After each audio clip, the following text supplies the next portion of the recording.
So I'm here with my man Jerry. My man rides a Harley. He does a lot of video editing, a lot of work, so sometimes he gets tight in that mid-back area. And being tight is just one of the consequences of being out of alignment. We call that a subluxation in chiropractic.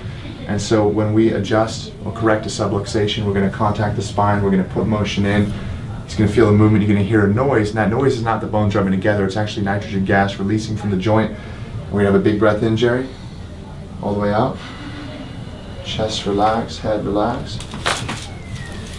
Nice, man, how'd you do there? Great.